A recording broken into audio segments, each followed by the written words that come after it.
Hello, young people. Today we're going to be talking a little bit about nuclear process and what they are. So let's go ahead and get started. So first of all, a little joke here. A lot of people don't understand it, but particles briefly popped out of the quantum foam to debate the possibility if the particle physicist was actually real, instead of the particle physicist debating whether the particle was really real. So it's supposed to be funny to a chemist, and maybe a physicist or two, but there we go. So a little review, nuclear symbol. Remember, the U is the element of the symbol, the 92 is the atomic number of protons, and the mass number is the number of protons plus neutrons, and that's on the top. So just a little review because you already should know this. So let's first talk about the first kind of nuclear process that can happen. It's called alpha decay. What happens in alpha decay? An alpha particle is produced, and an alpha particle is very simply this particle right here that consists of the nucleus of a helium atom. They also signify it by this or by this. It doesn't really matter how you do it. I've seen it more often with the HE, but it's a little confusing with the HE, I think, but you're going to see it both ways, so make sure you know both. These are the symbols for the alpha particle that you're going to see. So when we have uranium, uranium can go through alpha decay, and when uranium goes through alpha decay, it forms this alpha particle, this He that has a 2+, and thorium. Now I want you to notice something about the numbers. Okay, the numbers on the top add up to equal what's on the other side of this arrow. This arrow in chemistry is called a yield sign. So uranium-238 will yield through alpha decay thorium-234. And if I add 4 and 234 together, I should get 238. And if I add 90 and 2 together, I should get 92. So we still have to follow the law of conservation of mass. I call it locum. So the law of conservation of mass means that particles have to be conserved. We can't lose or gain particles, so we have to make sure that we're thinking about that. I'm going to get rid of my face because I'm afraid that I'm blocking some stuff, so let's do that. Another kind of reaction, or another way we can look at it, is with the particle, the alpha particle right here. We see they're exactly the same thing in reality. It's just a different way of showing it. But you can still see that 238 is equal to 4 plus 234. And 92 is equal to 2 plus 90. So that means the number of particles on the right have to equal the number of particles on the left. And since in this particular process we're keeping track of protons and neutrons because they have the mass, those are the things that we have to keep track of. So alpha decay, I'm sorry, let me erase some stuff because I didn't realize that I was going to be getting into something that I was going to be writing on. So alpha decay is limited to heavy radioactive nuclei. Alpha decay usually doesn't happen with light ones. It happens more with the heavier ones, okay? And it looks like this. So we have a large nucleus, and out comes from that large nucleus this alpha particle that consists of 2 protons and 2 neutrons. Okay, and remember, it has to be a really large particle for this to happen. Okay, beta production or beta decay is signified by either this, it looks like an electron, okay, or this. I've seen it both ways. The reason that this is an electron is literally we take a neutron and split it up into its proton piece and its electron piece, and the electron gets ejected from the nucleus while the proton is held. So when we look at the changes in the nuclei here, what we see, if we add up the numbers, 234 has to equal 234 plus 0, which it does. 90 has to equal 91 minus 1. And that's the important step here because we're actually going up a proton because we're taking a neutron and keeping the proton part and ejecting the electron part. So thorium goes through beta decay. Another example in which we see the same thing here. We just see it listed as a beta particle with the beta. So this letter that looks like a very cursive B with a tail is the Greek symbol for the letter beta. Okay? So beta emission converts a neutron to a proton, and it looks like this. So we have any number of nuclei, and it will eject this electron, okay? This electron, or the beta particle, as you can see it called right here. So the neutron splits off into this energy piece, keeping a proton, and gets rid of this beta particle. Okay, so gamma. Gamma is really funny because gamma is the most energetic. It's the one that penetrates the furthest. It's the one that is the most dangerous. Yes, the Hulk had gamma radiation, but the way the Hulk got it was not the same as what we have here. Okay, and gamma radiation is just simply pure energy. So you will notice that in a gamma particle, notice there is no change in mass, no change in protons, no change in neutrons. And you will also notice, look at this right here. What is this? Yeah, it's an alpha particle. So we've got alpha decay happening with gamma decay. So gamma production can only happen with both. So gamma production can happen when beta or alpha decay are occurring, okay? They're high energy photons, and they're produced in association with other forms of decay. So you have to have another form of decay for this to happen. It doesn't just happen by itself. So gamma rays are massless and do not by themselves change the nucleus. So we include them because we know something's happening, but they don't have a mass, so it doesn't affect what's going on in the reaction. In other words, 238 is still equal to 4 plus 234. There's no mass change there. So here we go. We see this uranium atom giving off beta or gamma decay. So this energy, notice it has it in the form of a wave because energy comes in the form of waves, has this, but we will also see this particle that has the 4 pieces, the 2 protons and 2 neutrons being ejected as well. So I wish that was part of the picture. That is part of this. Now, there are a couple other kinds of things, but gamma rays are high energies, and they are the most dangerous. Gamma rays will harm tissues in humans. Beta decay can be stopped by a piece of paper. Alpha decay can be stopped very simply, alpha decay can be stopped by a piece of paper. Beta decay takes a little bit more, and then gamma radiation, you need lead or something even further for that one. Okay, we already learned that. So positron production, this is a little different. Positrons are antiparticles of the electron. So in other words, we're getting some mass here. Notice it's in the form of a proton. So a positron is like adding mass. So when we have a sodium atom that goes through positron emission, you will notice that the resulting particle is neon because it's lost a proton. So this positron is like sending a proton out of the nucleus. We call that a positron. Or the antiparticle of an electron, or a positron. It's basically the same as a proton. It has the same mass and everything, okay?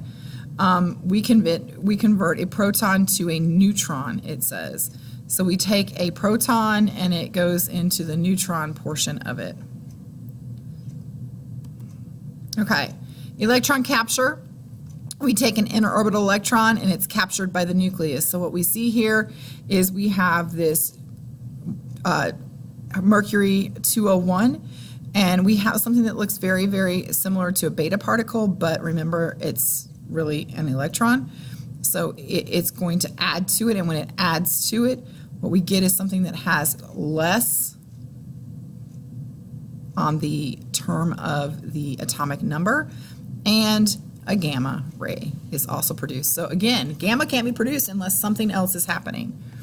Okay, so basically for all of this, what we're remembering is that as we go along, we're changing the nucleus. We're taking an atom and taking particles away, adding particles to, and it's changing the nucleus. So these are 5 different ways that we can have natural decay: alpha, beta, gamma, which is pure energy, positron emission, and electron capture, that will all change what's happening. An electron capture converts a proton to a neutron.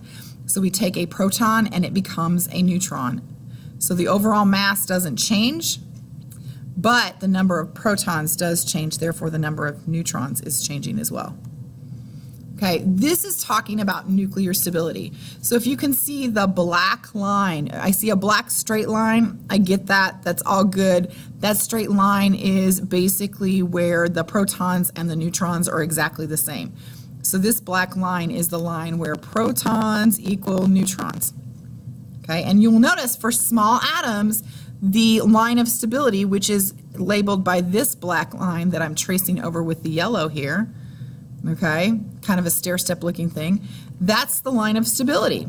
So the black is the stable nuclei. All right, let me get rid of that line so that we can see some other stuff in here.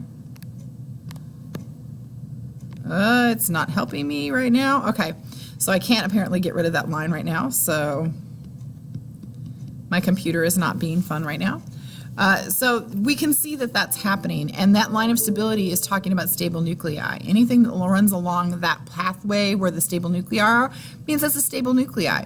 At low masses, stable nuclei are almost equal to protons plus neutrons, but as we get higher, that changes and shifts a little bit. You can have more neutrons because the more protons you have, the more neutrons you need shielding protons to keep that atom together. So it's really kind of interesting to see that, but you have to remember that there is a line of stability and then we have other things occurring around it. Okay. Decay will occur in such a way as to return a nucleus to the line of stability. So anytime you have decay happening, what it's trying to do is trying to take a nuclei that's outside of the line of stability and put it into the line of stability. So that's why things happen. Okay.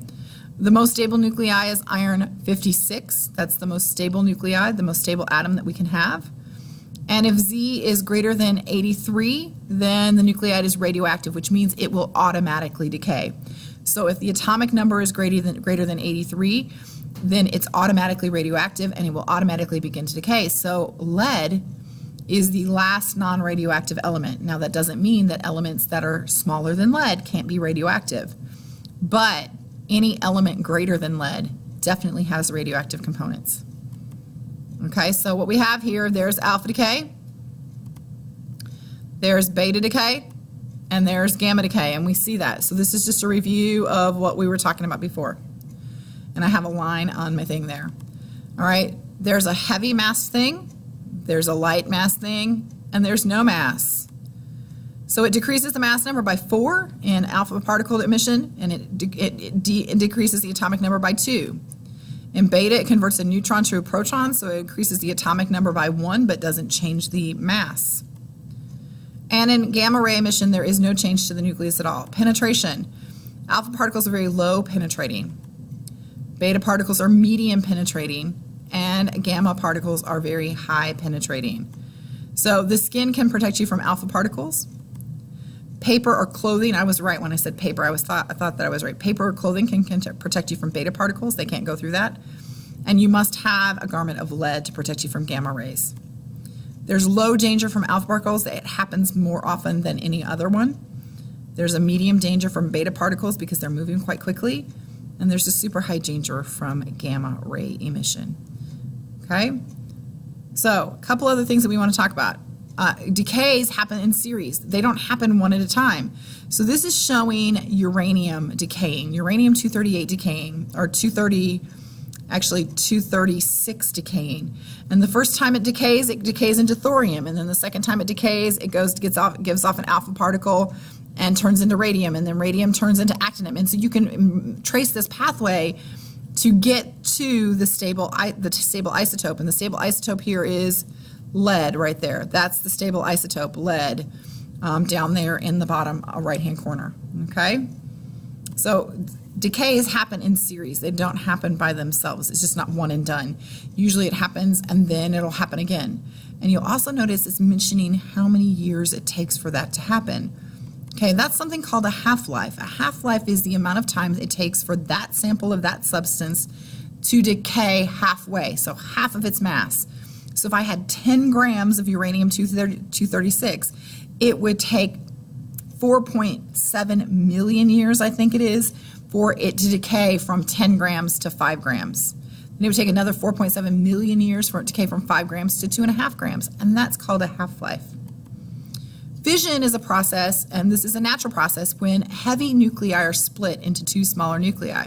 So what you see in the diagram here is you see one big circle being split up into 2 smaller circles, and you also see the production of more particles that split it.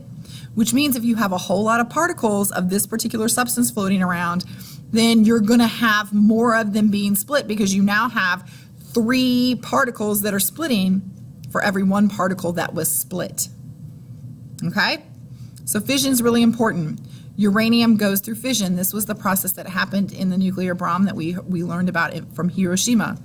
So 1 neutron was sent to the uranium-235, which then split it up into 2 smaller parts, sending out 3 more neutrons that then split up some more uranium atoms. And as long as there's uranium out there, those neutrons will split up atoms until they can't do anything else.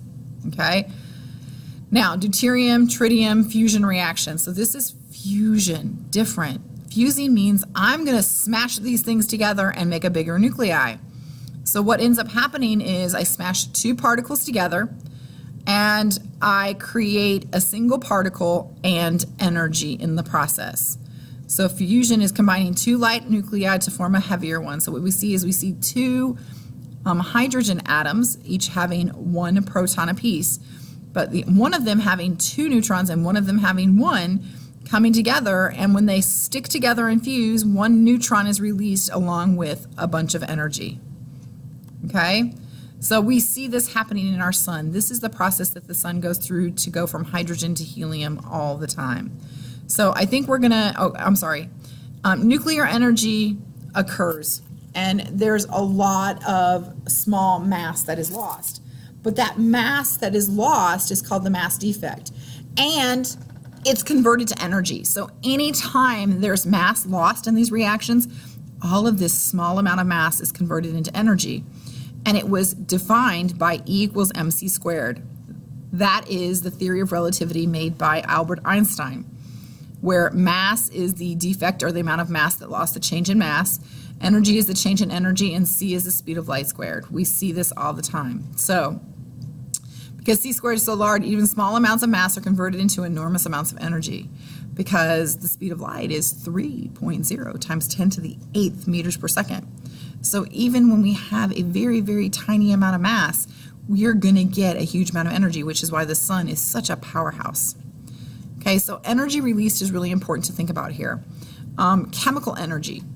Yeah, look at the amount of energy released. We see 3.3 times 10 to the 7th joules per kilogram. That's significant for coal. But in a fission reaction, when we take uranium and a neutron and we split it up into barium and krypton, we get 2.1 times 10 to the 12th. 10 to the 7th, 10 to the 12th. That's 5 times the magnitude of energy per atom split. So fission produces a whole lot of energy, which is why we have nuclear reactors. Fusion, on the other hand, is even more.